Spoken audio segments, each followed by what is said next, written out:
Cristo. Amén.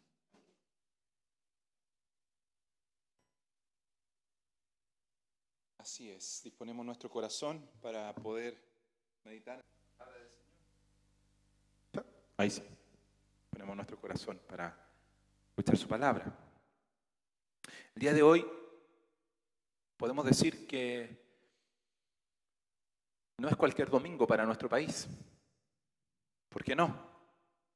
Porque no es un domingo más, por una razón muy especial.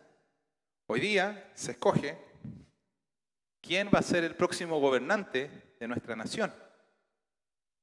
Yo no sé si usted ¿fue a votar ya? ¿No? Muy bien por los que lo hicieron. Yo generalmente lo hago siempre antes de la reunión, pero este domingo no alcancé. Pero como todo buen chileno, saliendo de aquí, y usted también, iremos a votar, ¿cierto? ¿Quiénes pueden votar?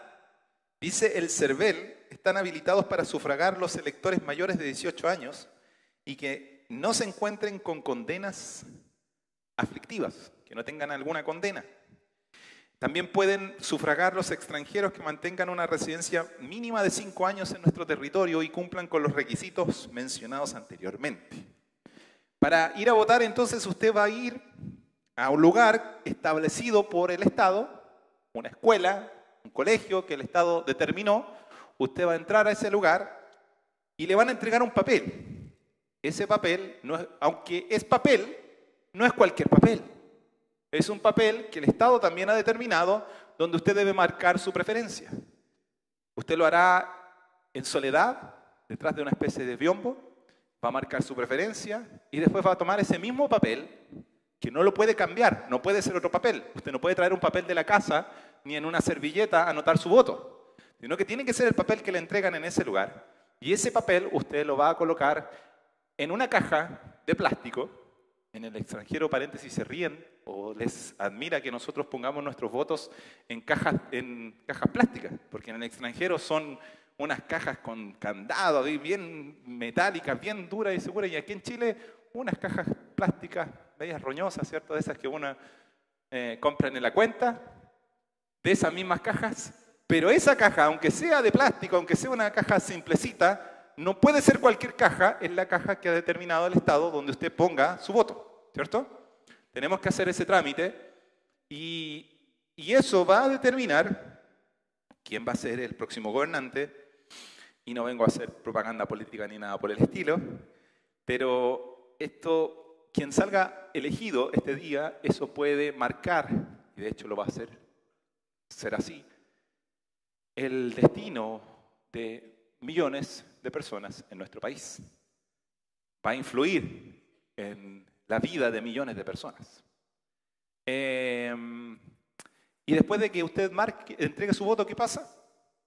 Usted tiene que firmar en un cuadernito, en un cuaderno especial, deja ahí su firma y queda registrado como una persona que fue y cumplió con su deber cívico.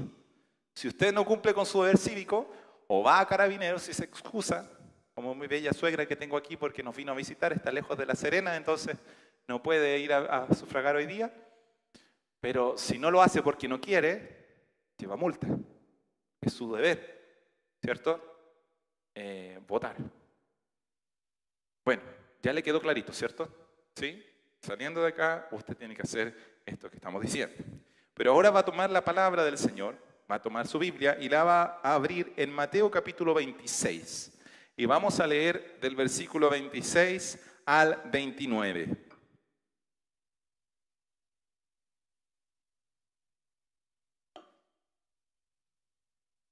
Y si lo tiene, se pone de pie en respeto y en reverencia a la palabra del Señor y lo vamos a leer juntos. Además que así no se me duerme, se para.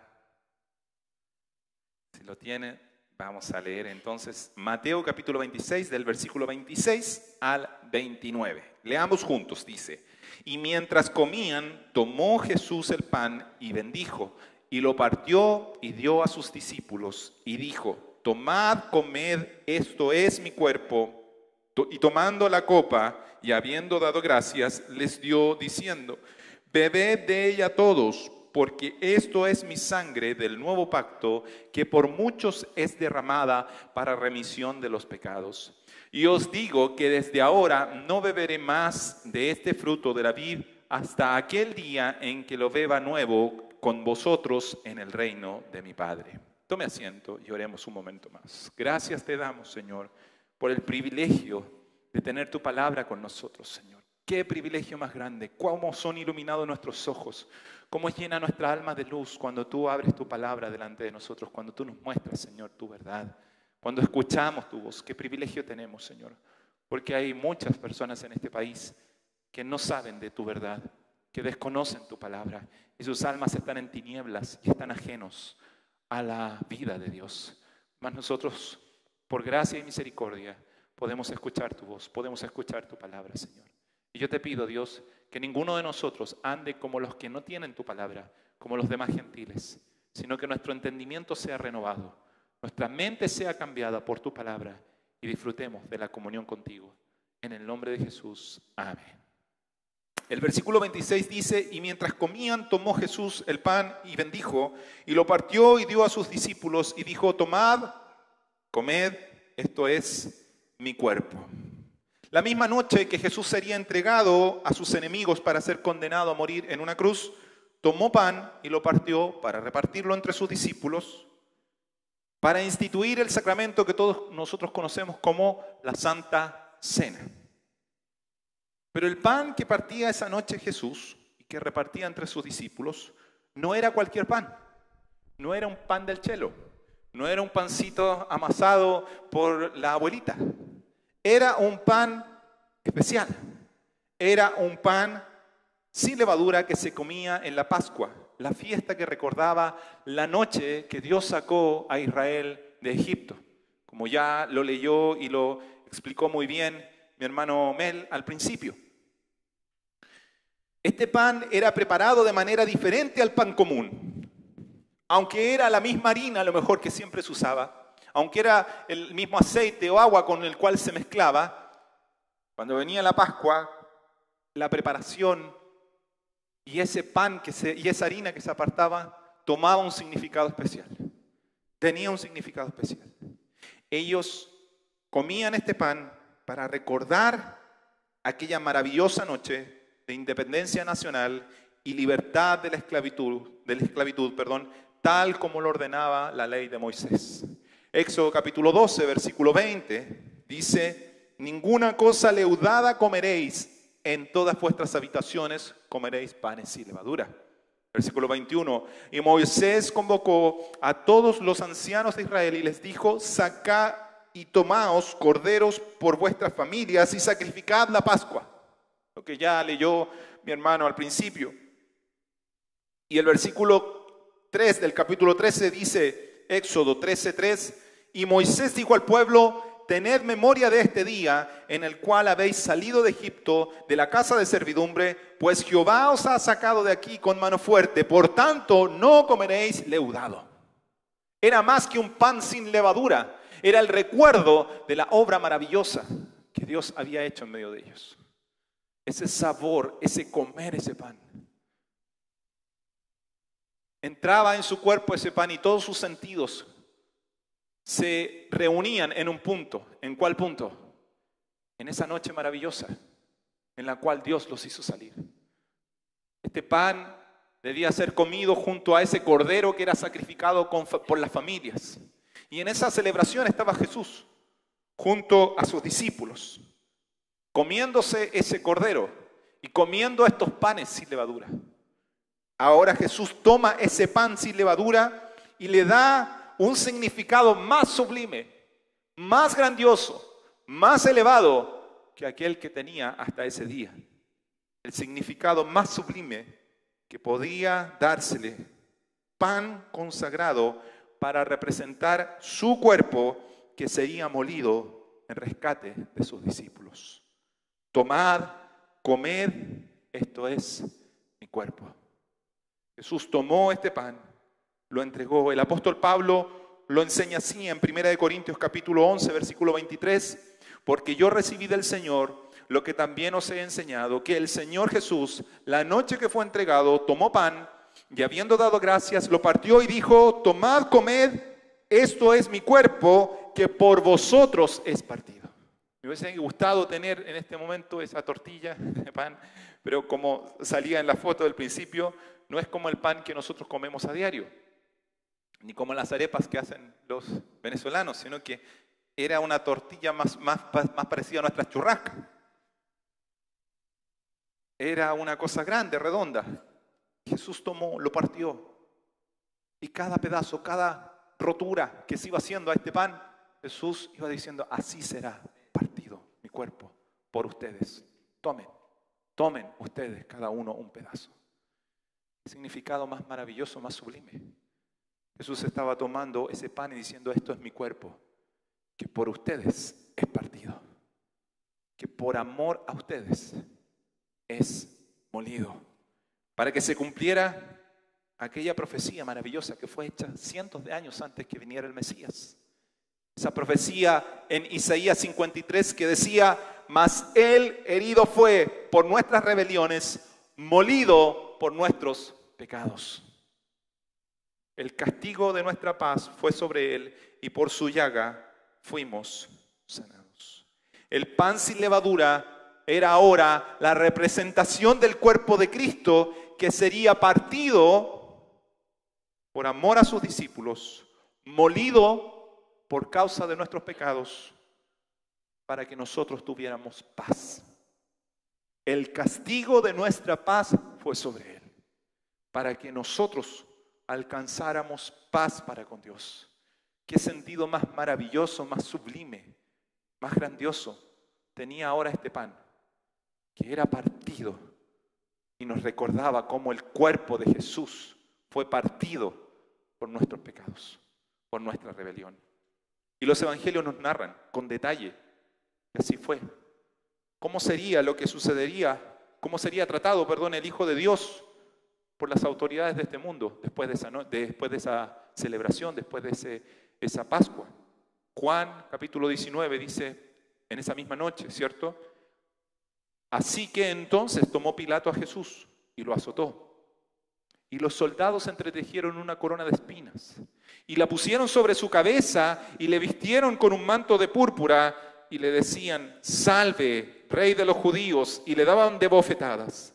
El versículo 17 dice: y él, cargando su cruz, salió al lugar llamado de la calavera, y en hebreo Gólgota, y allí le crucificaron, y con él a otros dos, uno a cada lado, y Jesús en medio. Y sabemos cómo fue crucificado: que sus manos fueron clavadas, que sus pies fueron clavados.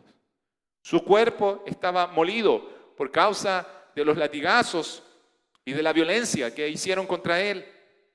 Versículo 32 dice: vinieron pues los soldados y quebraron las piedras al primero y asimismo al otro que había sido crucificado con él, con Jesús. Estaban viendo, asegurándose de que estuvieran muertos o que murieran rápidamente por asfixia. Versículo 33 de Juan 19 dice: mas cuando llegaron a Jesús, como le vieron ya muerto, ¿qué hicieron? No le quebraron las piernas, pero uno de los soldados le abrió el costado con una lanza y al instante salió sangre y agua. Así fue tratado el cuerpo de nuestro Señor. Fue abofeteado, fue clavado con espinas, fue clavado con clavos, fue golpeado, fue crucificado y fue atravesado con una lanza en su costado. Y no debemos olvidar que no era cualquier cuerpo el que fue tratado de esa manera. El cuerpo que fue azotado, golpeado, clavado en una cruz y atravesado por una lanza era el cuerpo del Santo Hijo de Dios. Un cuerpo que nunca conoció pecado, un cuerpo sin una pizca de levadura, un cuerpo santo, con manos limpias, con pies que siempre caminaron en rectitud todo el tiempo. Era un cuerpo que no conoció el pecado.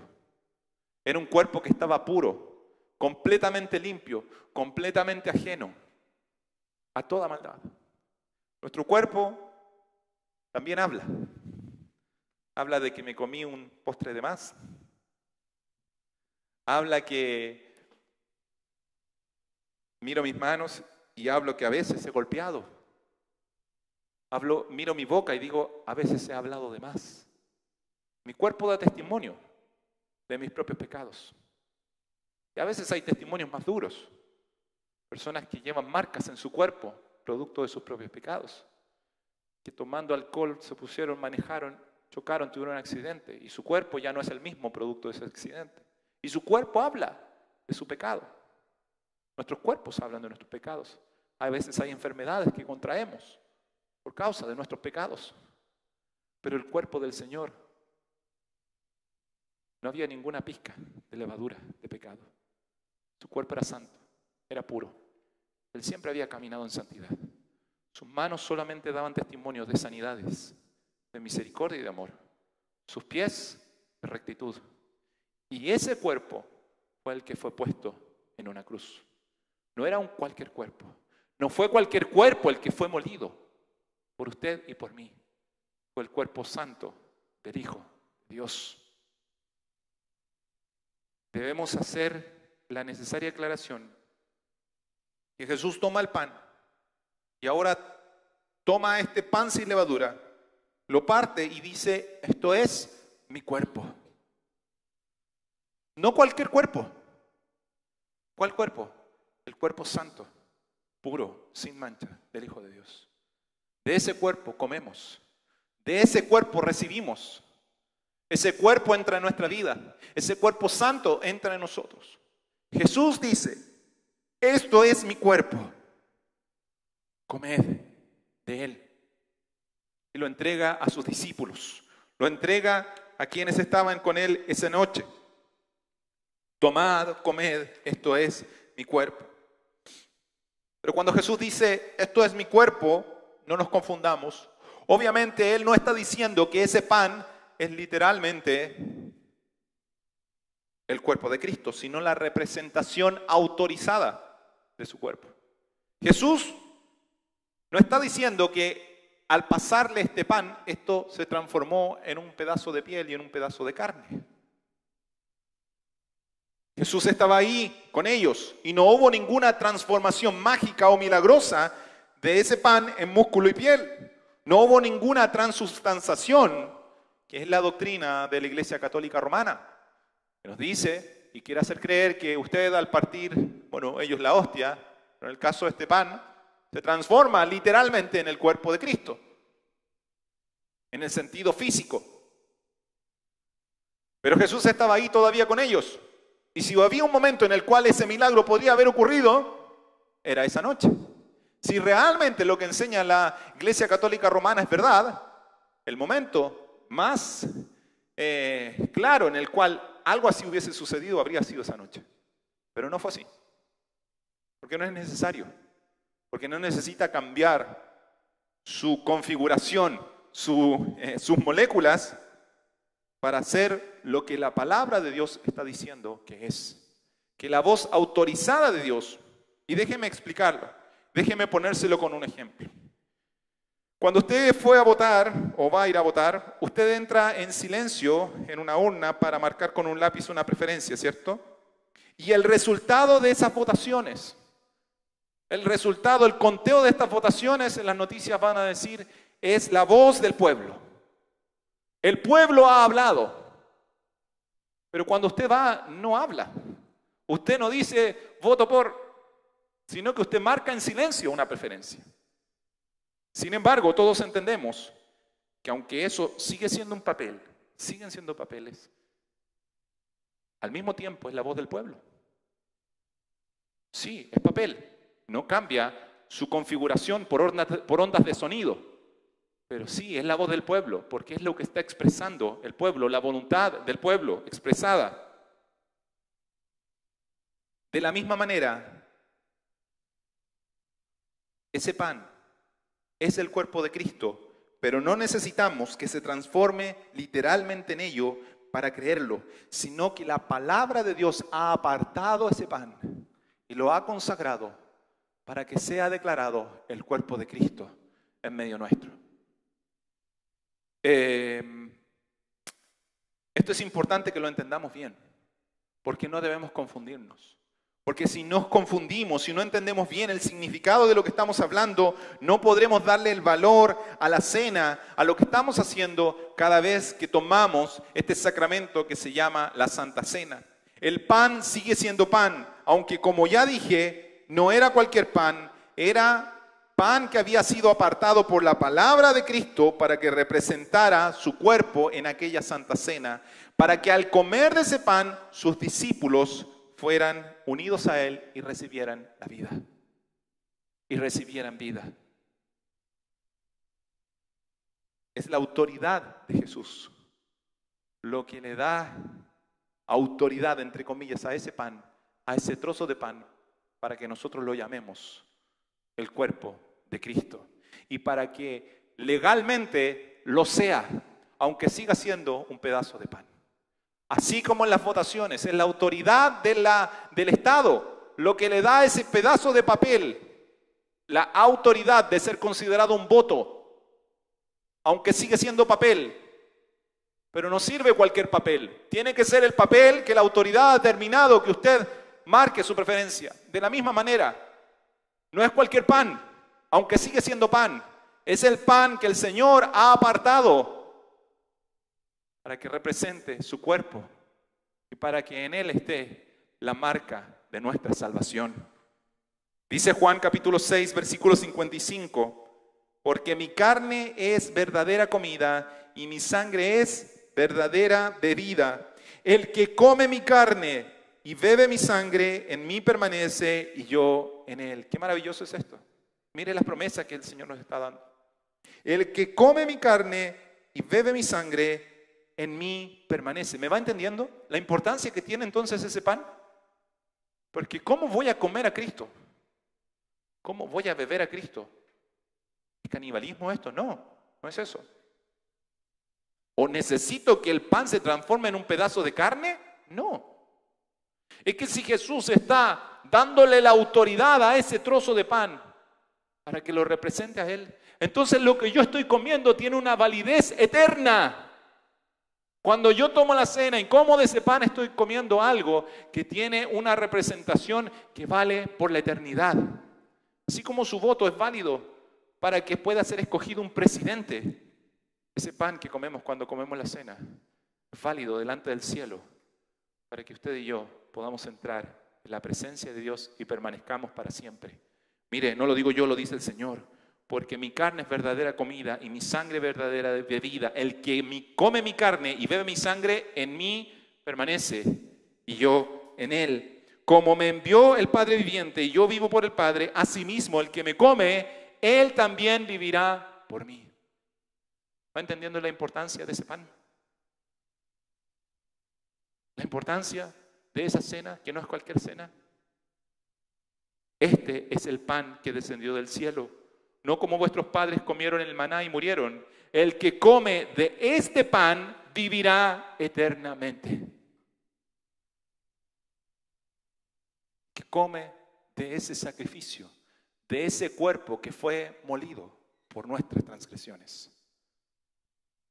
Versículo 27, volviendo a Mateo capítulo 26, dice, y tomando la copa y habiendo dado gracias, les dio diciendo, bebed de ella todos, porque esto es mi sangre del nuevo pacto, que por muchos es derramada para remisión de los pecados. El vino era la bebida que se consumía en la Pascua y en muchas otras celebraciones del pueblo de Israel. El vino hasta el día de hoy es símbolo de celebración y fiesta. La Pascua era eso. La Pascua era una celebración. La Pascua era un motivo de alegrarse. Era una celebración y una fiesta. Se celebraba la libertad de la esclavitud y la victoria que Dios les había dado contra sus opresores. Israel recordaba que siendo esclavos y no teniendo escapatoria, cuando quedaron atrapados, si no lo han leído, léalo por favor en su casa, pero quienes lo han leído lo recuerdan, que Israel quedó atrapado entre un mar imposible de cruzar y el ejército de Faraón a sus espaldas. Pero estando en esa encrucijada y en ese destino fatal, es que Dios hizo algo imposible para los hombres. Es que Dios abrió el mar y ellos atravesaron el mar en seco. Dios hizo un milagro. Y dice la Biblia que después de atravesar el mar, ellos celebraron, hicieron fiesta, se alegraron, tomaron panderos y cantaron y danzaron, porque Dios les había dado una victoria y una libertad única, incomparable. El vino, como les digo, lo que hace es representar la alegría, el gozo. Pero ahora Jesús toma esa copa y consagra ese vino para celebrar la obra de libertad más grandiosa que podría haber sido hecha. La libertad de la verdadera esclavitud, la esclavitud del pecado y de Satanás. El pecado es la razón de todo el dolor y la aflicción en la vida. Es la deuda que todo ser humano tiene con Dios, la deuda que nos condena a una muerte eterna. El pecado esclaviza, el pecado destruye y mata. Millones de vidas en este mundo son atadas por pecados y llevadas a la destrucción. Familias enteras son destruidas por el pecado. No hay peor pandemia ni peor, epidemia o desastre en la humanidad que el pecado. Es la raíz de todos nuestros desastres. Familias destruidas, jóvenes muertos, niños marcados para siempre por el pecado de otros, niños abandonados, pequeños huérfanos, a la deriva en este mundo. Y la razón no es las políticas sociales, sino el pecado que mora en todos nosotros, en toda la humanidad. Pero lo más terrible es que el pecado no se queda aquí, entre comillas. No se acaba con esta vida, destruyendo la vida, sino que el pecado lleva a una muerte eterna, a una condenación eterna. El pecado lleva a miles de personas, a miles de almas, a una eternidad excluidos de la presencia de Dios y de gustar de la vida eterna. Delante de nosotros está un mar de pecado que nos separa de Dios y de su reino. Y detrás de nosotros, Satanás y sus demonios acusándonos y viniendo con toda su fuerza para destruirnos como Faraón contra Israel. Pero Jesús nos anuncia que derramaría su sangre, símbolo de su vida, para pagar nuestra deuda, para abrirnos el mar, para dejarnos entrar en la presencia de Dios. Entonces hay motivos para celebrar. Entonces hay motivos para alegrarnos, porque el Señor nos está diciendo que Él derramará su sangre de un nuevo pacto para remitir nuestros pecados. La palabra remisión significa perdonar, alzar la pena, eximir, liberar de una obligación. Cristo, con su sangre derramada, alzó la pena de muerte eterna que era contra nosotros, que era contra aquellos que habían pecado, pero han creído en su sacrificio y han bebido de esa sangre. ¿Por qué era necesario que Cristo derramara su sangre? ¿Por qué tenía que ser derramada la sangre del Hijo de Dios? La Biblia señala que la vida de toda carne en la sangre está en la sangre. Y que la paga del pecado es muerte. Si hemos pecado, entonces debemos morir. Eso lo sabemos. Y el derramar la sangre es símbolo de la muerte de una vida. Derramar sangre es lo mismo que decir una vida se ha ido. Jesús entregó su vida para pagar nuestra deuda con Dios. ¿Cuál es la deuda que nosotros tenemos? Deuda de vida. ¿Con qué se paga? Con la vida del Hijo de Dios. Con la vida de nuestro Salvador. ¿Quién podría defendernos ante un Dios tan santo y severo contra el pecado? ¿Quién podría defendernos de nuestra propia deuda? El Cordero de Dios, el verdadero Cordero Pascual, que con su sangre santa y justa detendría la muerte segura que viene a nuestras casas. Él detendrá ese ángel acusador, ese ángel de muerte que viene contra nuestras casas, nuestras vidas. Su sangre pintada en nuestro interior, su sangre pintada en nuestros dinteles, tiene el poder de detener la muerte Y aquellos que han bebido de esa sangre, aquellos que han pintado su corazón con esa sangre, no lo digo yo, lo dice el Señor, sus pecados han sido remitidos. Sus pecados han sido quitados. Sus pecados han sido perdonados. La preciosa sangre del Hijo de Dios nos defiende y pinta nuestras almas y nos dice, perdonados, perdonados. El texto dice que Jesús dijo a sus discípulos, bebed de ella todos. Todos sus discípulos debían beber de esa misma copa. Porque todos nosotros necesitamos el mismo Salvador, la misma salvación. No hay diferencia en ninguno de nosotros. No hay quien pueda decir delante del Señor, bueno, yo en realidad necesito un maquillaje nomás. Son algunas cositas, algunos retoques que necesito en mi vida. Con eso es suficiente, Señor. Todos nosotros necesitamos para estar delante del Padre la sangre de Jesús derramada. Y no cualquier sangre, sino una sangre única. Una sangre con un ADN especial. La sangre del Hijo de Dios. Una sangre santa y pura. Hechos capítulo 4, versículo 12. Y en ninguno, dice, y en ningún otro hay salvación, porque no hay otro nombre bajo el cielo dado a los hombres en que podamos ser salvos. Nuevamente tengo que afirmar enfáticamente que cuando Jesús dice esto es mi sangre, debemos insistir en que no ocurrió ninguna transformación de vino a sangre. No literalmente. Jesús podría haberlo hecho. Él transformó el agua en vino. ¿Lo recuerda? Jesús tenía el poder. Y si era necesario o es necesario que el vino se transforme en sangre, como la Iglesia Católica Romana lo enseña, ese era el momento más preciso para que eso sucediera. Pero no sucedió, porque no es necesario. De la misma manera, yo no necesito que mi voto se transforme en un mini presidente para decir que estoy votando por esa persona. Yo no necesito que el vino se transforme en sangre para decir que estoy bebiendo la sangre de Cristo. Solamente necesito beber ese vino que fue consagrado por la palabra de Dios para representar esa sangre preciosa derramada a favor mío para remitir mis pecados. Esa sangre que me limpia de mis pecados. Esa sangre, dice, es derramada por muchos. Fíjese lo que dice en el versículo. Dice, bebed de ella todos. Porque esto es mi sangre del nuevo pacto, que por muchos es derramada para remisión de pecados. No dice por todos, porque Jesús no derramó su sangre en vano. Él derramó su sangre por sus escogidos. Pero tampoco dice por algunos, porque la salvación no es de algunos pocos, no es exclusiva de los judíos o de algunos especiales o de personas iluminadas, sino de todo aquel que en Él cree.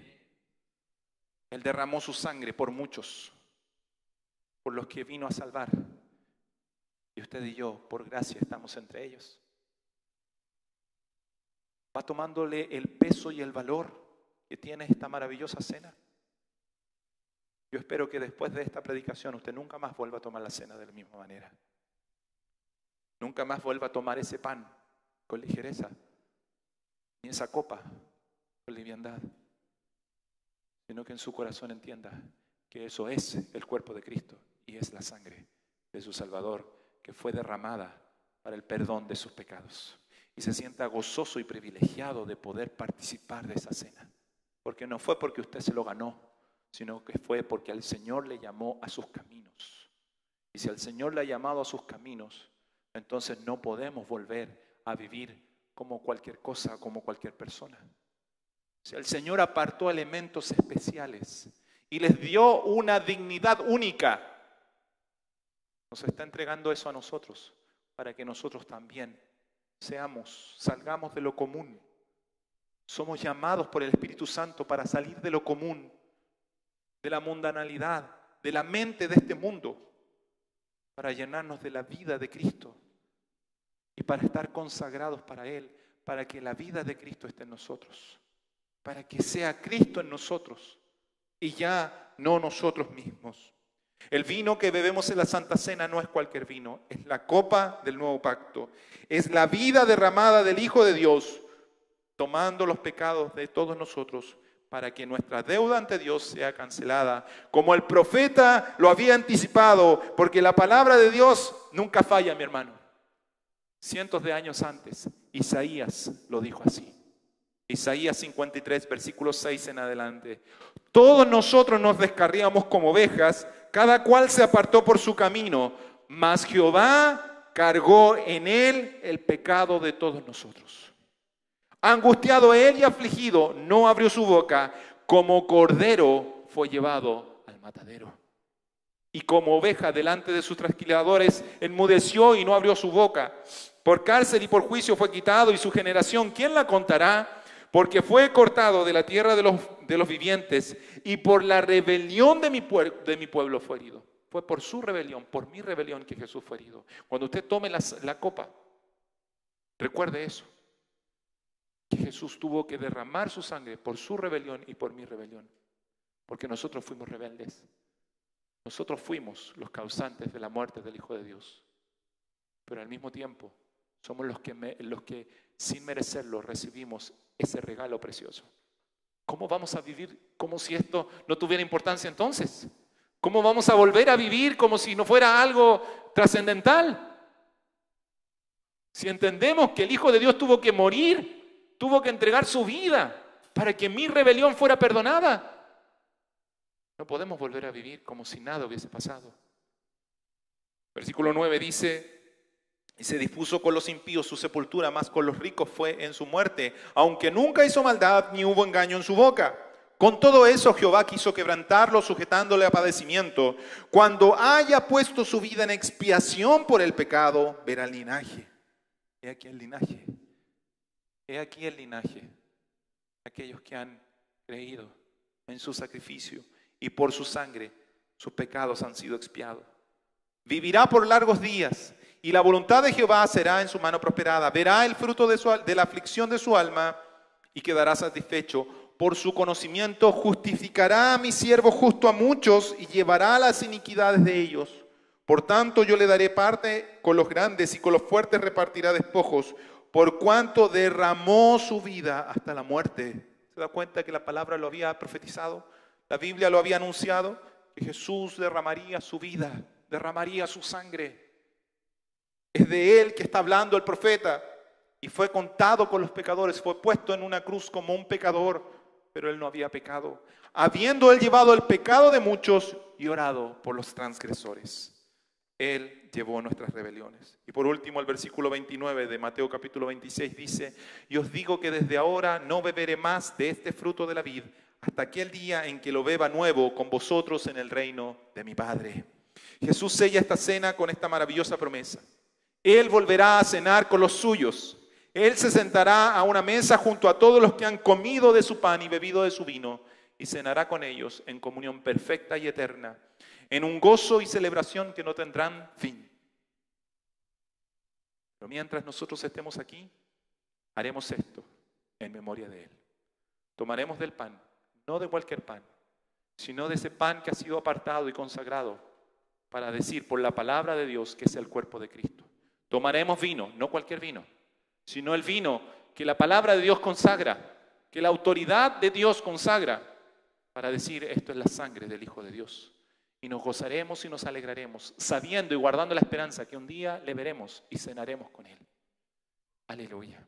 Gracias al Señor. Déjenme concluir con una pequeña aplicación.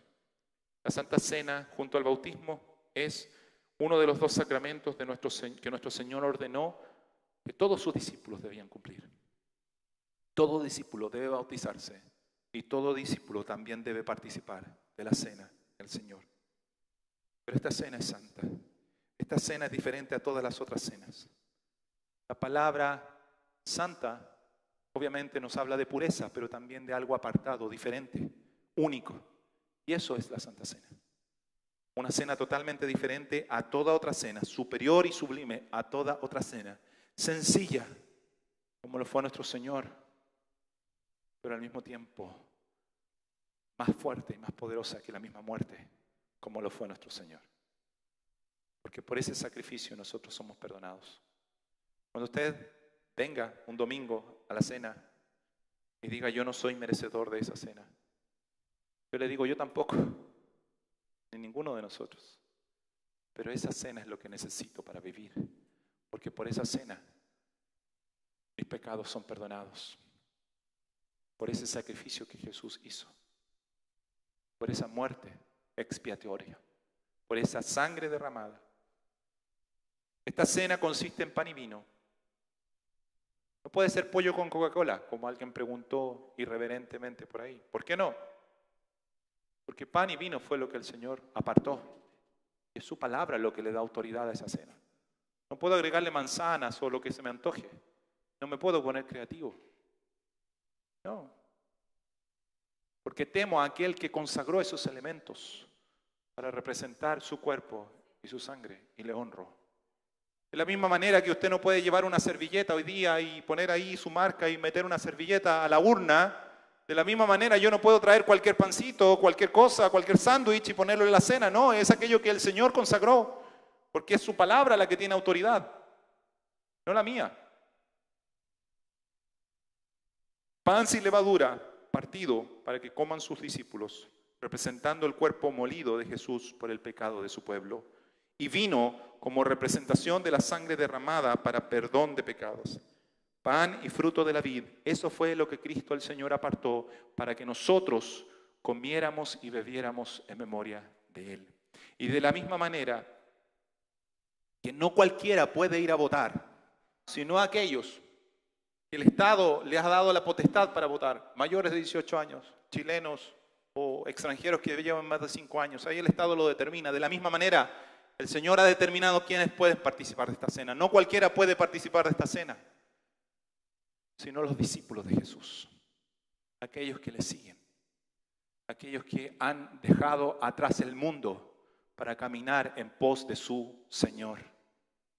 Fueron los discípulos, no fue la multitud la que cenó, fueron los discípulos. Si usted es un discípulo de Jesús, si usted ha entregado su vida y está siguiendo, tome del pan, coma del pan y tome del vino. Pablo nos dice, en el apóstol Pablo, que cada uno debe probarse a sí mismo. ¿Es usted un discípulo de Jesús? Si usted es un seguidor de Jesús, no solo puede, sino que debe participar de la cena. Pero si no lo es, yo le advierto, no lo haga, porque está comiendo juicio contra usted.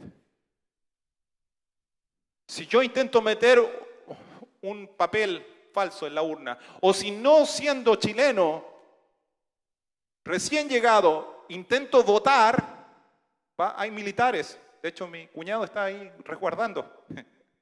Vino a resguardar el proceso de elección. Y esos militares tienen esa función. Llevarse a aquellos que intenten violar ese proceso. ¿Cuánto más aquellos que intenten violar esta santa cena no serán tomados y llevados a un calabozo? No cualquiera puede participar de la cena porque esta cena es santa y el Señor tomará cuenta de eso. Si una persona no es discípulo, si no ha entregado su vida a Cristo, si no entiende el valor de la sangre y del cuerpo de Cristo, molidos y derramados, entonces no coma, porque está comiendo juicio para su propia vida. Pero si hemos clamado a esa sangre, si hemos creído en esa sangre, si hemos confiado en ese sacrificio, entonces coma del pan con gozo, con alegría, porque el Señor lo ha llamado.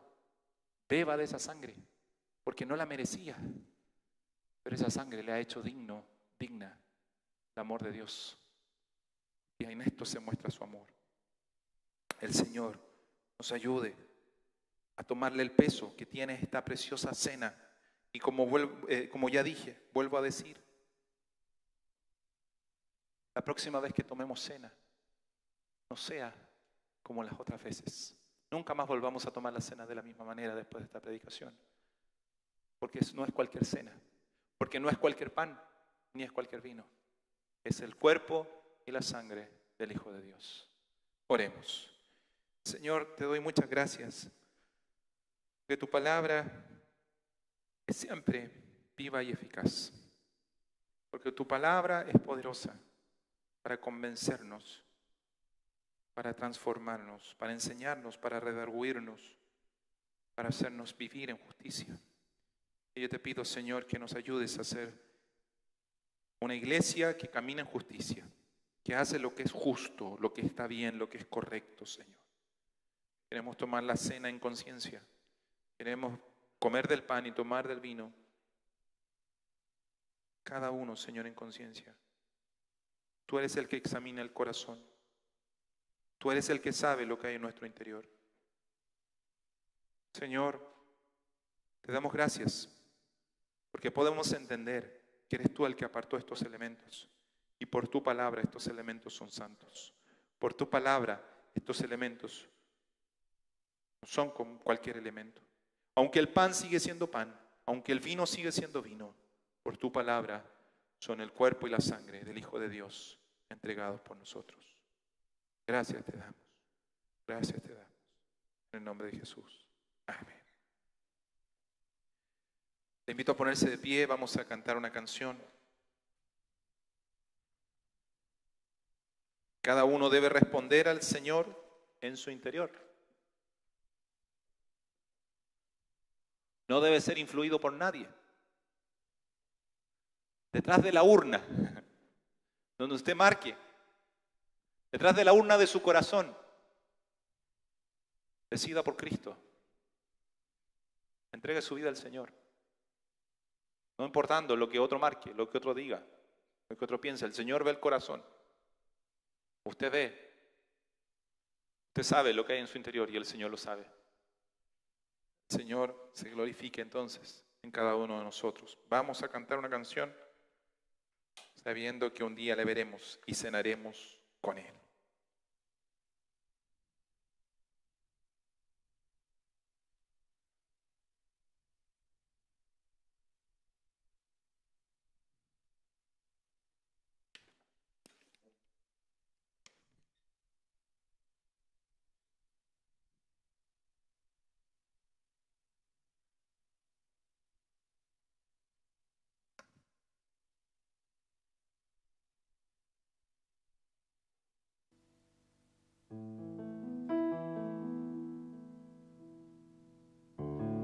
La canción dice, aunque las tinieblas crezcan y parezcan dominar, aunque tu palabra el necio quiera pisotear, y aunque la maldad abunde y destruya por doquier, todos callaremos al tu rostro ver. Cuando el Señor venga, toda voz se callará, toda mentira dejará de ser escuchada, de ser oída, porque cuando el Señor venga, nada más va a importar que Él en medio nuestro.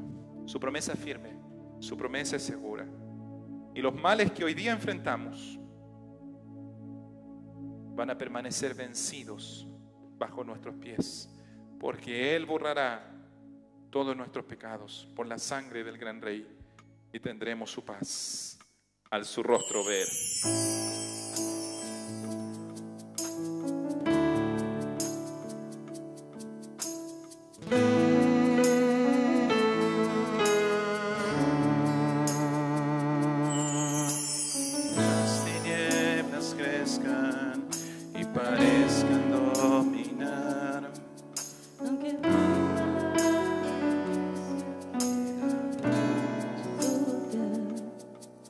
Aunque la maldad abunde y destruya por doquier, todos callaremos a tu rostro ver.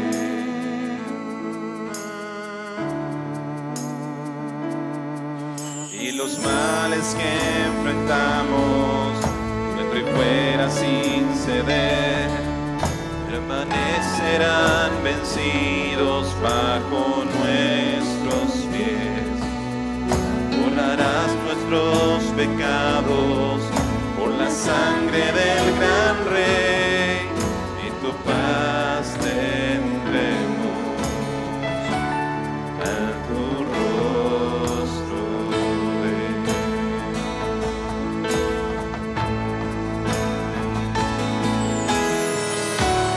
Podremos